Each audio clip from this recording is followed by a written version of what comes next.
Hello friends, welcome to மக்கள் சேவை சால். இன்னைக்கு நம்ம ஒரு சூப்பரான வேலையை பற்றின தகவல் தான் பார்க்க போகிறோம்.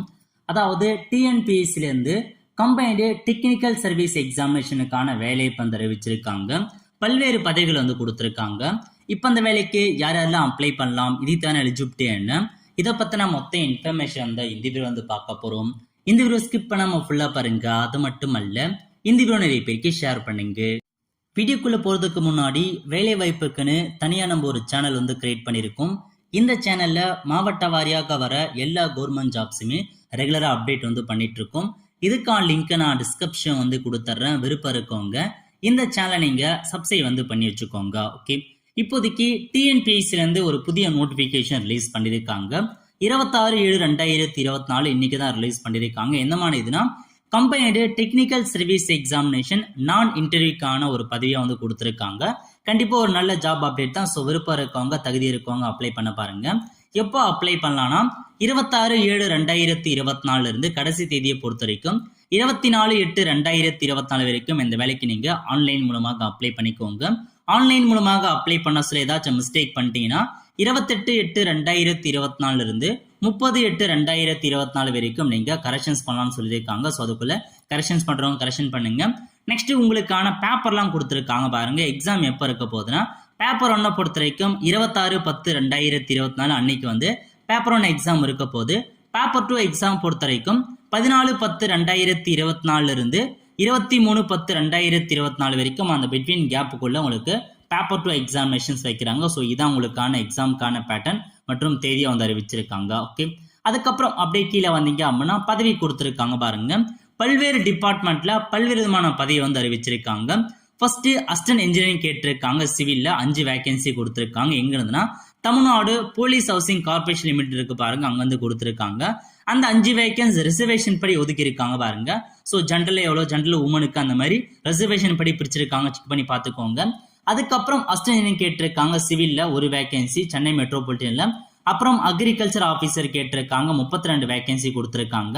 நெக்ஸ்ட் ஹார்டிகல்ச்சரல் பிளானிங் கேட்டிருக்காங்க பாருங்க, 3 வேகன்சி. அசிஸ்டன்ட் டைரக்டர் கேட்டிருக்காங்க, 4 வேகன்சி கொடுத்துருக்காங்க. அசிஸ்டன்ட் இன்ஜினியரிங் கேட்டிருக்காங்க. சிவில்ல 115 வேகன்சி கொடுத்துருக்காங்க வாட்டர் ரிசோர்ஸ் டிபார்ட்மெண்ட்ல. அதுக்கடுத்து அசிஸ்டன்ட் இன்ஜினியரிங் சிவில் பார்த்தா பப்ளிக் ஒர்க் டிபார்ட்மெண்ட்ல 45 வேகன்சி கொடுத்துருக்காங்க. அப்புறம் அசிஸ்டன்ட் இன்ஜினியரிங் ஹைவேல 3 வேகன்சி கொடுத்துருக்காங்க.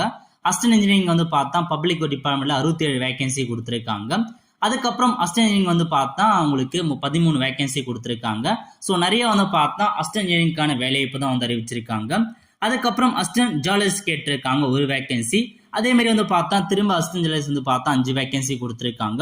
ஒவ்வொரு டிபார்ட்மெண்ட் வைஸா உங்களுக்கு நிறைய அசிஸ்டன்ட் இன்ஜினியரிங்கான வேலைவாய்ப்பு அறிவிச்சிருக்காங்க. அதுக்கப்புறம் கெமிஸ்ட்ரி கேட்டிருக்காங்க. ட்ரக் இன்ஸ்பெக்டர்ல 15 வேகன்சி கொடுத்துருக்காங்க. ஜூனியர் ஆர்கிடெக்ட்ல 5 வேகன்சி கொடுத்துருக்காங்க. நெக்ஸ்ட் ஜூனியர் மேனேஜர் கேட்டிருக்காங்க, 4 வேகன்சி. அதுக்கப்புறம் கியூரேட்டர் கேட்டிருக்காங்க. கெமிக்கல் கன்சர்வேஷன்ல 15 வேகன்சி கொடுத்துருக்காங்க. ரிசர்ச் அசிஸ்டன்ட் கேட்டிருக்காங்க, 5 வேகன்சி. அப்புறம் ஸ்டாட்டிஸ்டிக்கல் இன்ஸ்பெக்டர் கேட்டிருக்காங்க, 10 வேகன்சி கொடுத்துருக்காங்க. நெக்ஸ்ட் பார்த்தா எல்லாமே அசிஸ்டன்ட் மேனேஜர் அறிவிச்சிருக்காங்க. செக் பண்ணி பார்த்துக்கோங்க. அதுக்கப்புறம் ஜூனியர் அனலிஸ்ட் கேட்டிருக்காங்க, 5 வேகன்சி. டிரான்ஸ்லேட்டர் 3 வேகன்சி கொடுத்துருக்காங்க. அசிஸ்டன்ட் லைப்ரரியன் கேட்டிருக்காங்க, 1 வேகன்சி. லைப்ரரி அசிஸ்டன்ட் கேட்டிருக்காங்க. கிரேட் 1ல 2 வேகன்சி கொடுத்துருக்காங்க. லைப்ரரியன் கிரேட் 1ல பார்த்தா 1 வேகன்சி. டெக்னிக்கல் எக்ஸிக்யூட்டிவ்ல 13 வேகன்சி கொடுத்துருக்காங்க. எக்ஸிக்யூட்டிவ் சர்வேல 1 வேகன்சி கொடுத்துருக்காங்க. டெப்டி மேனேஜர் 2 வேகன்சி கொடுத்துருக்காங்க.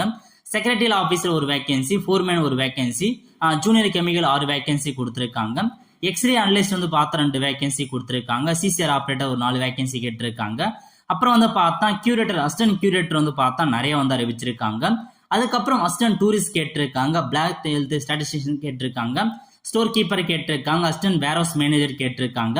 மொத்தமா 654 வேகன்சிஸ் கொடுத்திருக்காங்க. பல்வேறு டிபார்ட்மெண்ட்ல பல்வேறு பதவிகள் உங்களுக்காக அறிவிச்சிருக்காங்க. ஒரு நல்ல ஜாப் அப்டேட் தான். ஸோ விருப்பம் இருக்கவங்க அப்ளை பண்ண பாருங்க. ஓகே, நெக்ஸ்ட் ஏஜ் லிமிட் கொடுத்திருக்காங்க பாருங்க. ஏஜ் லிமிட்டை பொறுத்த வரைக்கும் மினிமம் 21 ஏஜ் கம்ப்ளீட் ஆயிடணும். அதிகபட்சமாக ஓசி கேட்டகரி, ஜெனரல் கேட்டகரி கொடுத்திருக்காங்க பாருங்க. இந்த எல்லா பதவிக்குமே அதிகபட்சமாக 32 வயசு உள்ளவங்க அப்ளை பண்ணிக்கோங்க. ஜெனரல் கேட்டகரி மட்டும். இந்த பதவிக்கு அதிகபட்சம் 37 கொடுத்திருக்காங்க. அப்புறம் 32. ஒவ்வொரு பதவிக்கான ஏஜ் லிமிட் பார்த்தா மாறுபடுது. அதுக்கப்புறம் நீங்க பிசி, பிசி முஸ்லீம், எம்பிசி, டிஎன்சி, எஸ்சி, எஸ்டியா இருக்கீங்க அப்படின்னா உங்களுக்கு நோ மேக்ஸிமம் ஏஜ் லிமிட் வந்து கொடுத்துருக்காங்க. நீங்க எவ்வளவு ஏஜ் வேணாலும் இந்த பதவிகளுக்கு தாராளமாக நீங்க ஆன்லைன் மூலமாக அப்ளை பண்ண பாருங்க. ஓகே, அடுத்து முக்கியமான இன்ஃபர்மேஷன் எஜுகேஷனல் குவாலிஃபிகேஷன். ஏன்னா பல்வேறு பதவிகள் கொடுத்துருக்காங்க, ஒவ்வொன்றுத்துக்கும் தனித்தனி எஜுகேஷன் குவாலிஃபிகேஷன்ஸ் கொடுத்துருக்காங்க. ஃபர்ஸ்ட் அக்ரிகல்ச்சர் ஆஃபீஸர், இதுக்கு நீங்க பேச்சுலர் டிகிரில அக்ரிகல்ச்சர் முடிச்சிருக்கீங்க அப்படின்னா தாராளமாக அப்ளை பண்ணிக்கோங்க. அது மட்டும் இல்லாம தமிழ் தெரிஞ்சணும்னு சொல்லியிருக்காங்க. நெக்ஸ்ட் ஆர்கிடெக்சர் அசிஸ்டன்ட் கேட்டிருக்காங்க, பிளானிங் அசிஸ்டன்ட், இதுக்கு நீங்க degree of master of town planning முடிச்சவங்க அப்ளை பண்ணிக்கோங்க, அல்லது அது ஈக்குவலண்டா முடிச்சிருக்காங்க பாருங்க, அவங்க அப்ளை பண்ணலாம். அது மட்டும் இல்லாம நீங்க வந்து இந்த அசோசியேட் மெம்பர்ஷிப் வந்து கேட்டிருக்காங்க, இந்த சம்பந்தப்பட்ட ட்ரேட்ல அப்ளை பண்ணிக்கோங்க. நெக்ஸ்ட் அசிஸ்டன்ட் கியூரேட்டரை பொறுத்த வரைக்கும் ஆர்காலஜில, இதுக்கு நீங்க வந்து பார்த்தா டிகிரியில வந்து பார்த்தா சான்ஸ்கிரிட் முடிச்சவங்க அப்ளை பண்ணிக்கோங்க with knowledge of Dravidian language வந்து கேட்டிருக்காங்க.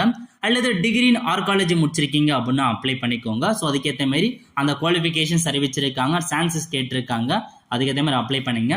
நெக்ஸ்ட் அசிஸ்டன்ட் கியூரேட்டர் கேட்டிருக்காங்க ஆந்திரபாலஜில, இதுக்கு நீங்க பிஎஸ்சில ஜுவாலஜி முடிச்சவங்க அல்லது ஆந்திரபாலஜி முடிச்சவங்க அப்ளை பண்ணிக்கோங்க. ப்ரிஃபரன்ஸ் யாருக்கு கொடுக்குறாங்க அப்படின்னா டிப்ளமோ இன் ஆந்திரபாலஜி முடிச்சிருக்காங்க, அவங்களுக்கு வந்து ப்ரிஃபரன்ஸ் கொடுக்குறாங்க. நெக்ஸ்ட் அசிஸ்டன்ட் கியூரேட்டர் ஜுவாலஜியை பொறுத்த வரைக்கும் பிஎஸ்சி ஜுவாலஜி வித் பாட்னி அல்லது கெமிஸ்ட்ரி முடிச்சவங்க அப்ளை பண்ணலாம் சொல்லியிருக்காங்க. அதே மாதிரி அசிஸ்டன்ட் கியூரேட்டர் பாட்னியை பொறுத்த வரைக்கும் BSc botany with zoology or chemistry படிச்சவங்க அப்ளை பண்ணிக்கோங்க, அல்லது பிஎஸ்சி டிகிரி இன் ஜுவாலஜி முடிச்சவங்க அப்ளை பண்ணலாம். நெக்ஸ்ட் அசிஸ்டன்ட் கியூரேட்டர் வந்து பார்த்தா நேஷனல் ஆர்ட் கேலரி வந்து கேட்டிருக்காங்க, இதுக்கு பிஏ ஹிஸ்டரி முடிச்சவங்க அப்ளை பண்ணிக்கோங்க. ப்ரிஃபரன்ஸ் யாருக்கு கொடுக்குறாங்க அப்படின்னா நீங்க டிப்ளோமால ஃபைன் ஆர்ட்ஸ் முடிச்சிருக்காங்க பாருங்க, அவங்களுக்கு முன்னுரிமை வழங்குறாங்க. அதுக்கப்புறம் அசிஸ்டன்ட் கியூரேட்டரை பொறுத்த வரைக்கும் புதுக்கோட்டை கவர்மெண்ட் மியூசியம் இருக்கு பாருங்க, அங்கிருந்து அறிவிச்சிருக்காங்க, இதுக்கு நீங்க எனி டிகிரி முடிச்சுட்டு சான்ஸ்கிரிட் வித் வந்து பார்த்தா திராவிடன் லாங்குவேஜ் முடிச்சிருக்கீங்க அப்படின்னா அப்ளை பண்ணிக்கோங்க. நெக்ஸ்ட் அசிஸ்டன்ட் டைரக்டர் கேட்டிருக்காங்க, இதுக்கு நீங்க டிகிரி மெக்கானிக்கல் அல்லது எலக்ட்ரிக்கல் அல்லது கெமிக்கல் இன்ஜினியரிங் முடிச்சிருக்காங்க பாருங்க, அவங்க அப்ளை பண்ணிக்கலாம். நெக்ஸ்ட் அசிஸ்டன்ட் இன்ஜினியரிங் கேட்டிருக்காங்க சிவில், இதுக்கு நீங்க பிஇல சிவில் இன்ஜினியரிங் முடிச்சவங்க அப்ளை பண்ணிக்கோங்க. ஸோ அசிஸ்டன்ட் சிவிலை பொறுத்த வரைக்கும் சிவில் முடிச்சிருக்கீங்க அப்படின்னா தாராளமாக அப்ளை பண்ணிக்கலாம். அதே மாதிரி அசிஸ்டன்ட் இன்ஜினியரிங் கேட்டிருக்காங்க, இதுக்கு நீங்க சிவில் முடிச்சவங்க அப்ளை பண்ணிக்கோங்க. அது மட்டும் இல்லாம பாஸ் இன் செக்ஷன் ஏ மற்றும் பி என்ற மாதிரி கேட்டிருக்காங்க, அதில் வந்து பாஸ் பண்ணிக்கிறது மென்ஷன் பண்ணியிருக்காங்க. ஸோ சிவில் முடிச்சவங்க தாராளமாக அப்ளை பண்ணிக்கலாம். அதுக்கப்புறம் அப்படியே கீழே வந்தீங்க அப்படின்னா உங்களுக்கு மற்ற இன்ஜினியரிங் தவிர்த்து மீதி கொடுத்துருக்காங்க பாருங்க, எலக்ட்ரிக்கல் இன்ஜினியரிங் முடிச்சவங்க அப்ளை பண்ணிக்கோங்க. நெக்ஸ்ட் வந்து பார்த்தா அசிஸ்டன்ட் ஜாலஜிஸ்ட் கேட்டிருக்காங்க, இதுக்கு நீங்க எம்எஸ்சியில் ஜாலஜி முடிச்சவங்க அப்ளை பண்ணிக்கோங்க. ஸோ ஜாலஜியை பொறுத்த வரைக்கும் எம்எஸ்சி டிகிரியில் ஜாலஜி முடிச்சவங்க அப்ளை பண்ணலாம். அதுக்கப்புறம் அசிஸ்டன்ட் டூரிஸ்ட் ஆஃபீஸர் கேட்டிருக்காங்க, இதுக்கு நீங்க டிகிரியில் டிராவல் மற்றும் டூரிசம் முடிச்சவங்க அப்ளை பண்ணிக்கோங்க, அல்லது any degree with diploma tourism முடிச்சவங்க அப்ளை பண்ணிக்கோங்க. சர்டிஃபிகேட் வந்து அந்த கம்ப்யூட்டர் ஆஃபீஸ் ஆட்டோமேஷனுக்கான கோர்ஸ் கேட்டிருக்காங்க. கெமிஸ்ட்ரியை பொறுத்த வரைக்கும் எம்எஸ்சியில் வந்து கெமிஸ்ட்ரி முடிச்சவங்க அப்ளை பண்ணிக்கோங்க. அதுக்கப்புறம் ஜூனியர் கெமிஸ்ட்ரிக்கும் அதே மாதிரி தான் நீங்க கெமிஸ்ட்ரி முடிச்சவங்க அப்ளை பண்ணலாம். கியூரேட்டர் கெமிக்கல் கன்வர்சேஷன் வந்து பார்த்தா எம்எஸ்சி டிகிரி வித் கெமிஸ்ட்ரி முடிச்சவங்க அப்ளை பண்ணிக்கோங்க. நெக்ஸ்ட் கியூரேட்டர் கேட்டிருக்காங்க பாருங்க, எனி டிகிரி முடிச்சவங்க வித் வந்து ஜுவாலஜி, பாட்டனி, ஜாலஜி, ஆந்திரபாலஜி அந்த மாதிரி நீங்க ஒன்னாவது சப்ஜெக்ட் டிகிரி முடிச்சிருந்தா அப்ளை பண்ணிக்கோங்க.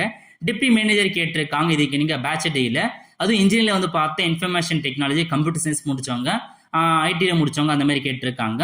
அதுக்கப்புறம் டெப்டி மேனேஜர் வந்து கேட்டிருக்காங்க பாருங்க டெய்ரிங் டிபார்ட்மெண்ட்ல, இதுக்கு நீங்க டிகிரி வித் ஐடிடி முடிச்சவங்க, என்டிடி அதில் போஸ்ட் கிராஜுவேட் டிகிரில டெய்ரி சயின்ஸ் முடிச்சவங்க, பிடெக் இன் ஃபுட் டெக்னாலஜி முடிச்சவங்க அப்ளை பண்ணிக்கோங்க. ட்ரக் இன்ஸ்பெக்டர் கேட்டிருக்காங்க, இதுக்கு நீங்க மஸ்ட் பாஸ் டிகிரி இந்த ஃபார்மசி முடிச்சவங்க அல்லது பாராமெடிக்கல் பாருங்க சயின்ஸ் அதை முடிச்சவங்க அப்ளை பண்ணிக்கலாம்.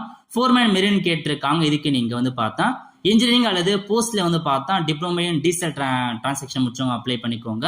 பல்வேறு பதவிகளை வந்து அறிவிச்சிருக்காங்க. அதுக்கப்புறம் லைப்ரரியை பொறுத்த வரைக்கும் எனி டிகிரி முடிச்சுட்டு டிகிரி லைஃப் சயின்ஸ் முடிச்சவங்க அப்ளை பண்ணலாம் சொல்லியிருக்காங்க. லைப்ரரியை பொறுத்த வரைக்கும் லைப்ரரி சயின்ஸ் முடிச்சிருக்கீங்க அப்படின்னா தாராளமாக அப்ளை பண்ணிக்கோங்க. அதுக்கப்புறம் ஸ்டாட்டிஸ்டிக்கல் இன்ஸ்பெக்டர் கேட்டிருக்காங்க, இதுக்கு நீங்க வந்து பாத்தீங்கன்னா எனி டிகிரி கேட்டிருக்காங்க வித் வந்து பார்த்தீங்கன்னா ஸ்டாட்டிஸ்டிக்ஸ் முடிச்சிருக்கணும் அல்லது mathematics one of the main சப்ஜெக்டா நீங்க படிச்சிருந்தா அப்ளை பண்ணிக்கோங்க. ஸ்டோர் கீப்பர் கேட்டிருக்காங்க, ஸ்டோர் கீப்பருக்கு டிகிரில வந்து பிசிக்ஸ் அல்லது கெமிஸ்ட்ரி படிச்சவங்க அப்ளை பண்ணிக்கோங்க, எக்ஸ்பீரியன்ஸ் கேட்டிருக்காங்க.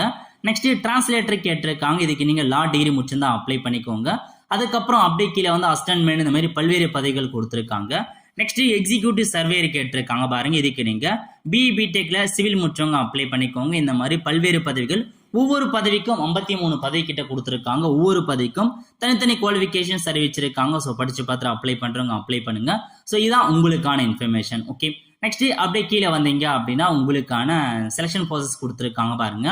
உங்களுக்கு இன்டர்வியூ கிடையாது, டைரக்டா எக்ஸாம் தான் வைக்கிறாங்க. எக்ஸாம் பொறுத்த வரைக்கும் பேப்பர் 1 மற்றும் பேப்பர் 2 இருக்க போது, அதாவது டிரான்ஸ்லேட்டர் அந்த ஒரு பதவியை தவிர்த்து மீதி எல்லா பதவிக்குமே எக்ஸாம் எப்படி இருக்க போகுதுன்னா பேப்பர் 1 வைக்கிறாங்க. பேப்பர் 1 பொறுத்த வரைக்கும் பார்ட் ஏ பார்ட் பியை பிரிக்கிறாங்க. பார்ட் ஏ பொறுத்த வரைக்கும் தமிழ் மொழி கட்டாய தகுதேர்வு இருக்க போது. பார்ட் பியை பொறுத்த வரைக்கும் ஜென்ரல் ஸ்டடீஸ் கேட்குறாங்க. ஆப்டிடியூட் மற்றும் மென்டல் எபிலிட்டிஸ் இருக்க போது.